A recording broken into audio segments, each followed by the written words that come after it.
L'actualité d'ici et d'ailleurs. Tout ce que vous devriez savoir de l'actualité religieuse, politique et même des insolites dans le monde, c'est sur les échos de la toile.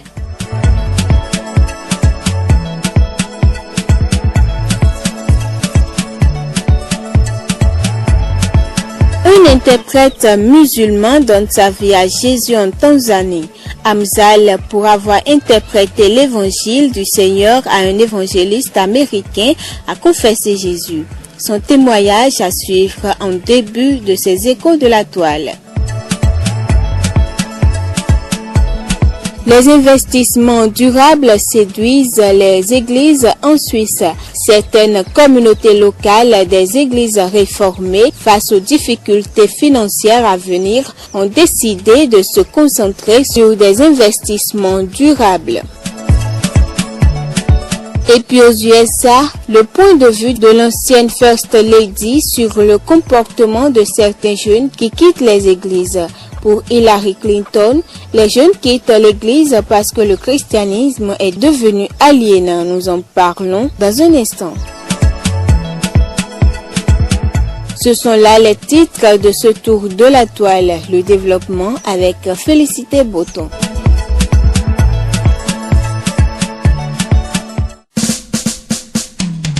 Un interprète musulman se rend à Jésus après avoir aidé un évangéliste à prêcher en Tanzanie. Bien qu'étant musulman, le traducteur a accepté d'aider l'évangéliste américain à prêcher dans la langue locale et a fini par être touché par le message de l'évangile. Un évangéliste du ministère du Christ pour toutes les nations Stéphane a prêché l'évangile dans les rues de Tanzanie et a fait appel à un interprète musulman qui parlait couramment l'anglais. Après 3 jours à écouter le message, le jeune homme a donné sa vie à Jésus. Le 15 septembre, le missionnaire John Farino était à Tongeru, une ville commerciale du nord de la Tanzanie.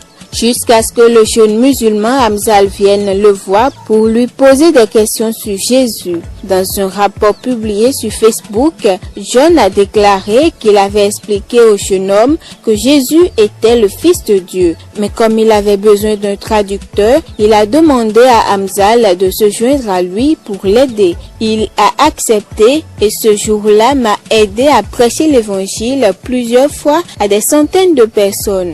John a de nouveau demandé de l'aide à Hamzal le lendemain.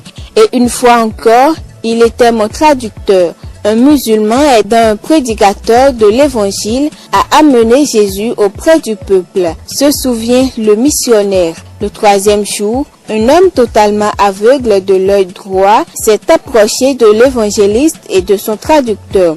Il a dit aux deux qu'il était aveugle depuis qu'il était enfant parce qu'il avait été sévèrement battu. Je lui ai dit que Jésus vous ouvrira les yeux et vous verrez. J'ai prié et il a dit, couvrant le bon œil, qu'il voyait le contour des formes. J'ai encore prié et il a dit que les choses étaient plus étroitement définies. J'ai encore prié et il a dit qu'il avait vu toute la lumière du soleil. C'était un miracle glorieux, a rapporté le missionnaire. Après avoir été témoin du miracle, Hamzal a dit à l'évangéliste qu'il était prêt à accepter Jésus. J'ai prié et j'ai vu qu'il était visiblement ému aux larmes. Il a dit qu'il avait prêché d'amener les gens à Allah. Maintenant, il veut prêcher à aider les gens à aller à Jésus pour le reste de leur vie, a déclaré John. Il a dit qu'aujourd'hui était le meilleur jour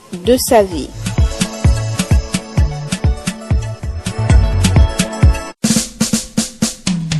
En Suisse, face aux difficultés financières à venir, les églises réformées de Zurich et Saint-Gall ont décidé de se concentrer sur des investissements durables. 2 millions de francs dans des placements durables, c'est ce qu'a l'intention d'investir l'église évangélique réformée de canton de Saint-Gall ces prochaines années. Le synode a tranché il y a quelques semaines. Selon les professionnels du milieu, l'investissement durable peut être tout aussi rentable que le classique. précise le conseiller synodal Heiner Graf, chef du département des finances et de l'immobilier. Selon lui, l'argent sera investi dès l'année prochaine par 2 institutions financières spécialisées en la matière. Pour que l'opération réussisse, la période d'investissement doit être longue, au moins 10 ans, estime Heiner Graf. L'objectif n'est pas d'obtenir un gain facile, mais un rendement constant. Selon lui, le portefeuille devrait contenir des actions de société qui sont prudentes et dont nous pouvons en tant qu'Église soutenir les valeurs. L'Église réformée de canton de Zurich a également progressé en matière d'investissement durable, adoptant un nouveau règlement en novembre 2019. Au printemps, elle a lancé un appel d'offres pour des mandats de gestion auprès de 8 banques et gestionnaires d'actifs. L'investissement doit être réparti dans des mandats différents afin d'assurer une diversification, explique le chef des ressources humaines de l'église zurichoise. Sur les 8 propositions de mandats, 5 d'entre elles ont été retenues par l'église. Les 9 millions de francs investis devraient occasionner des recettes. Ce n'est pas un hasard si les églises sont actuellement en recherche de nouvelles opportunités d'investissement. Il était autrefois courant de laisser l'argent sur un compte ou d'investir dans des obligations. Or, les avoirs sur un compte n'augmentent plus, voire disparaissent en raison des taux d'intérêt négatifs.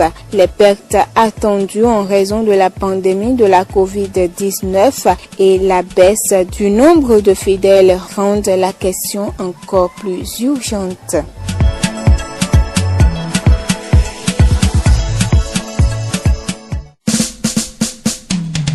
Aux USA, Hillary Clinton a parlé de sa vision de l'Église lors d'une interview avec un pasteur et activiste politique américain. Beaucoup de jeunes quittent l'Église parce que le christianisme est devenu trop critique et aliénant pour eux. Selon l'ancienne première dame et ancienne sénatrice Hillary Clinton, qui était une méthodiste de longue date, elle s'est prononcée sur les aspects religieux lors d'une conversation avec le pasteur et militant politique William J.